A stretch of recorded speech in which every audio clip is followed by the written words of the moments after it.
কাকিমা আর কাকু দুজনে মিলে ফুচকা ভাজে রোজ দিন।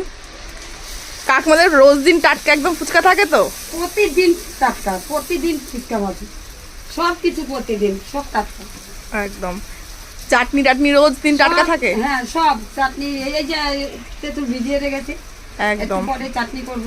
আচ্ছা, একদম ঘরোয়া চাটনি, সমস্ত কিছু তোমরা একদম ঘরোয়া হিসাবে পাবে এখানটায়। একদিন আসো, খেয়ে যাও, তাহলে তোমরা বুঝতে পারবে ফুচকার টেস্ট কতটা। কোনো ভেজাল কোনো কিছু নেই, ভালো তেল, তেলও ভালো। একদম। তোমাদের ফুচকা স্টলটা কোথায় একটুখানি বলে দাও। কখন যাবা? হ্যাঁ, কাকিমাদের ফুচকা স্টল কটার সময় খোলা হয়? 4:30টার সময় কি? হ্যাঁ 4:30। হ্যাঁ, কারণ আমি সবটাই জানি, কারণ কাকিমা আমাদের বাড়িতেই থাকে।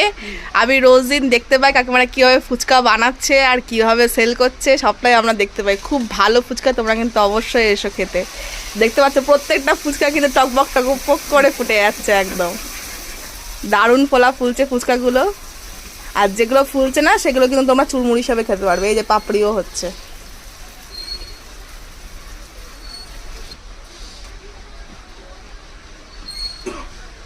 আর তোমরা যারা যারা চাইছো যে তোমাদের বাড়ির অনুষ্ঠানে তোমরা বুকিং করতে চাইছো, ফুচকার স্টল দেওয়ার জন্য ভাবছো, তারা কিন্তু কাকিমাদের সঙ্গে যোগাযোগ করতে পারো। ফোন নাম্বার থাকে, ফোন নাম্বার তোমরা আমার সঙ্গেও যোগাযোগ করতে পারো। এবং কাকিমার কি ফোন নাম্বার মুখস্থ আছে? এই তো ওই যে ঘরে বলো। এই যে কাকিমা ফোন নাম্বারটা বলতে পারছে না, তা কাকিমার নাতনি চলে এসছে। এই যে ফোন নাম্বারটা বলে দাও। 9339260701।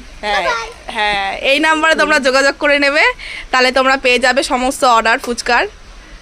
যে কোনো অনুষ্ঠানে তোমরা কিন্তু এখানে ফুচকার অর্ডার দিতে পারো।